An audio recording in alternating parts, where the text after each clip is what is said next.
Hi guys. So today's video is going to be kind of just an informational one about Sanderson'S Cosmere books. Many of Sanderson's books are massive and they're spoken of with such reverence by his fans that getting into them can feel a little bit daunting. However, I personally think that Sanderson's books and his writing style is one of the most approachable in the adult fantasy genre, and so to help anybody that feels slightly deterred from getting into these books, I wanted to just kind of give an overview of what the books are about and how they're connected, what the Cosmere is. The best comparison nowadays, I think, to what the Cosmere is like would be the Marvel stories. All the Marvel characters are somewhat connected and exist in the same universe, but they all have their own standalone stories, and that's kind of what the Cosmere is like. It's its own universe, but all of the different series or books that Sanderson has written in the Cosmere stand alone well on their own. The amount that these stories are connected is quite minimal though. We don't have an Avengers type team up within the books. We really honestly right now just have separate stories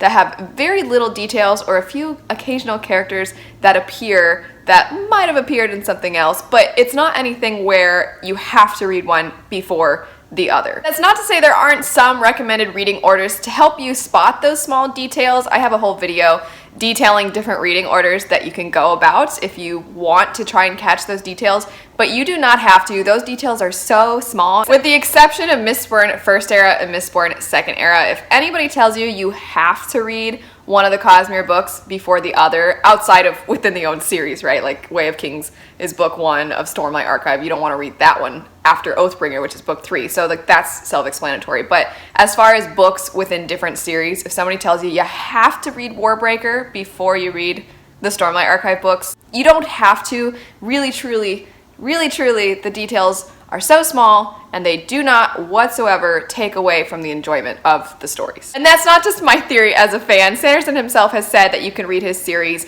in whichever order you'd like. It's not going to hinder your enjoyment of the books if you haven't read one before the other. All that said, I do want to mention which series are a part of the Cosmere because sometimes it's unclear which ones are and which ones aren't, especially because the UK cover art, a lot of the books all go together even if they're not a part of the Cosmere. So the main series and stories that are a part of the Cosmere would be the Stormlight Archive, the Mistborn First Era books, the Mistborn Second Era books, Warbreaker, which I currently don't have on me because I lent it to a friend, and then Elantris. Sanderson also has some short stories and novellas that accompany the Cosmere books. They are part of the Cosmere, but you don't have to read those in order to enjoy the main books in the series. And for the sake of this video, talking about the different plot lines and whatnot, I'm not gonna talk about the short stories and novellas. Getting into what each of the series and stories is about, we're gonna start with the First Era Mistborn books. The world is one in which the Dark Lord won. The person that was going to fulfill all the prophecies did not win. The person who was evil won. And so we're 1,000 years into what that world looks like. It's not looking so good. This Dark Lord has ruled for the past 1,000 years as well. So he's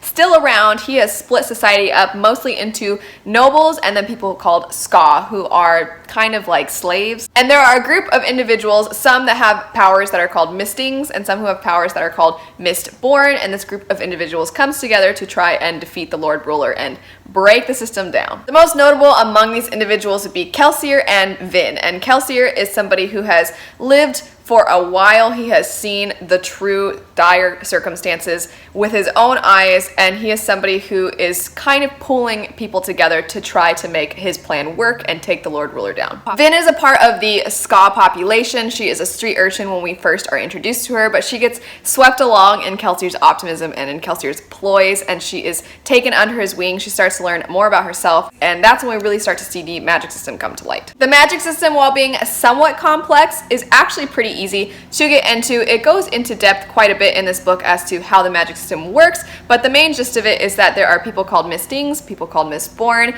These individuals have powers based off of ingesting different kinds of metals. Something that is true of many of Sanderson's books, not just Mistborn, is that it takes a little bit to feel like the pacing picks up, and that's because there's so much to get to know about his worlds, his characters, and his magic systems that you do need some time to process it and feel like you really understand it. But by the time that you do, things are going to really start to pick up, and you're going to feel like you're there with the characters instead of feeling like you're catching up with them or having to remind yourself of how stuff works. When the action does come though, it hits hard. There is a lot of action. It's really well done. You feel like you're there and you're understanding the fight sequences. They're not kind of flowery or poetic. They're action-packed, they're direct, they're fast-paced, so the action is done really well. It just takes a little bit to get there. Something specific and distinct about Mistborn with its magic system is that even though there's a lot to it, once you know it, you know it. And it's pretty clear, the rules and limitations. I would say it's the most clear of his magic systems. And so that makes the stakes feel a little bit higher because you really truly understand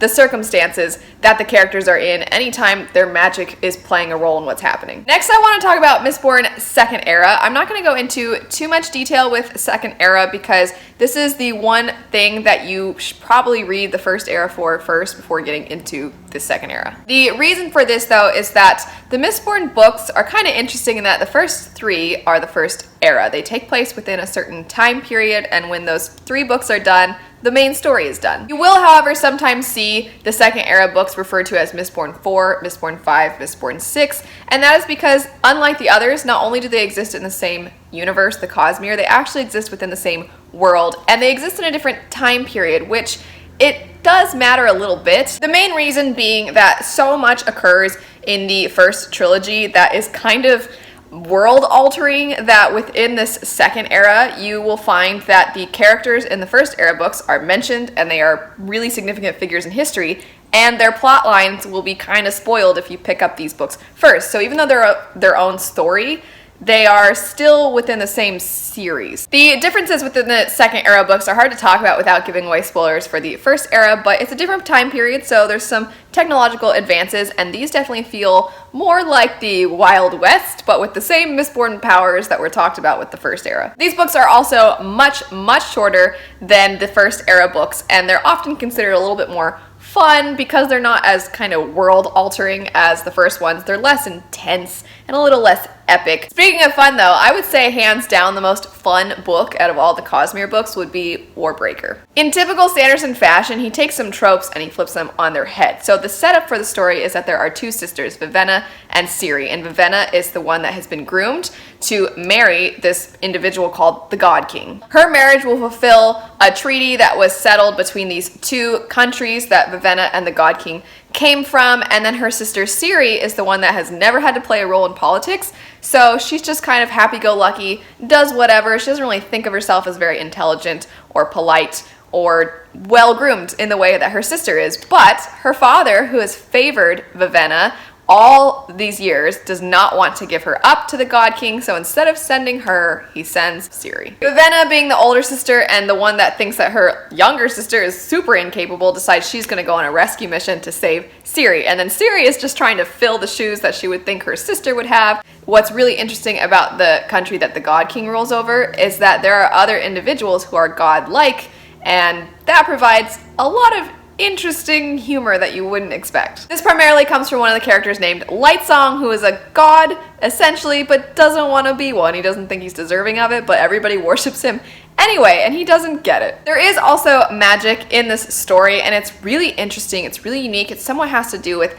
colors, and it's not as fleshed out maybe as the magic system in Mistborn. It's not as clear and concise. The rules and limitations, I think, are a little more vague than they are with Mistborn, but it's still a really unique magic system. One thing about Warbreaker is it has probably the least amount of action, but it's still there a little bit. I would say, though, the thing that takes the cake with this one is the amount of political intrigue. I think it's common when people hear political intrigue to think it's going to be kind of dry, but Warbreaker is anything if not entertaining. I think this is somewhat conflicting with Elantris, though. Elantris shares a few things with Warbreaker in that it is currently a standalone and also deals a lot with political intrigue. However, I personally find Elantris to be the driest of all the books. It's still got a really interesting plot, but it's a little more serious. That said, the story for Elantris is really interesting. The premise is that there was this place called Elantris where these godlike individuals lived, and then you sometimes could become a member of this place because there was something called the Sheod,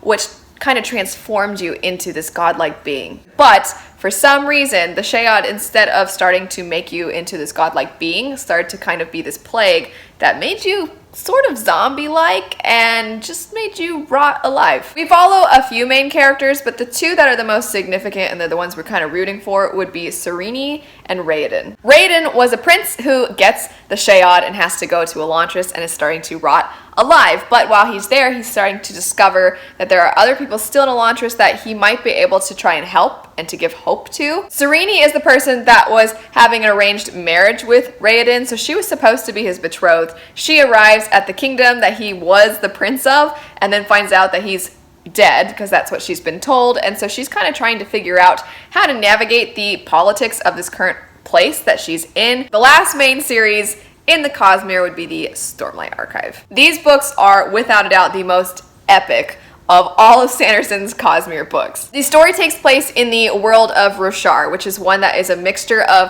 high storms that are like hurricanes but come all the time, and then stones and shattered plains. This definitely shapes the society. You will see a lot of world building within these stories that is purely just because of how the world is, which is really cool to see, but that's just one sliver of what the world building is like, because man, there is so much to this world. It really feels like a completely new place. There are these mystical pieces of armor and swords known as shard blades and shard plate, and these things are what cause a lot of wars throughout Roshar's history, and there is one such war that is occurring right now, and that's kind of what ties our main characters together. The society is also broken up a lot into light eyes and dark eyes, the light eyes being the more prestigious and the dark eyes being the ones that people look down upon. Dalinar, one of our main three characters in the first book, is somebody who happens to be a light eyes. He is a high prince, and he is really responsible for a lot of what transpires with the current war. Kaladin is also somewhat involved in the war, but in a less glamorous,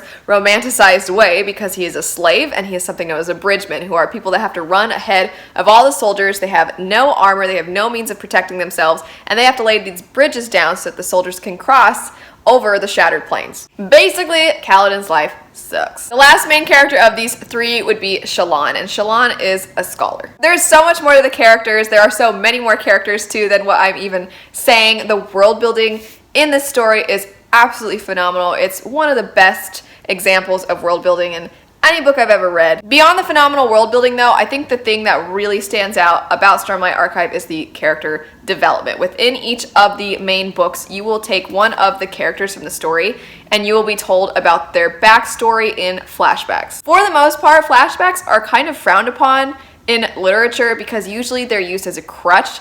The author can't figure out a way to organically incorporate the character's backstory, so they gotta just show you a backstory.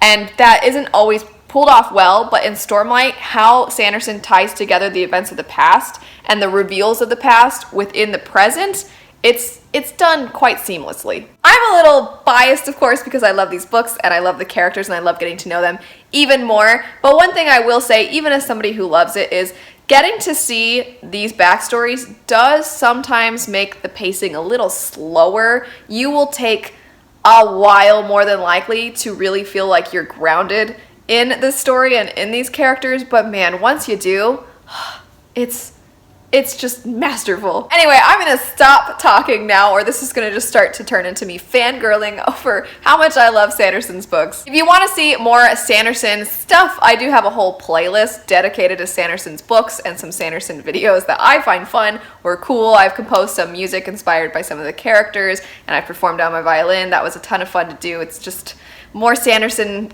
geeking out, getting out of me. If you have any questions though about the Cosmere or about any of the individual books, please feel free to leave those in the comment section down below. But anyway, if you would like to support what I do here, check out my Patreon page. Thanks so much for watching. I hope you have a great rest of your day. Bye.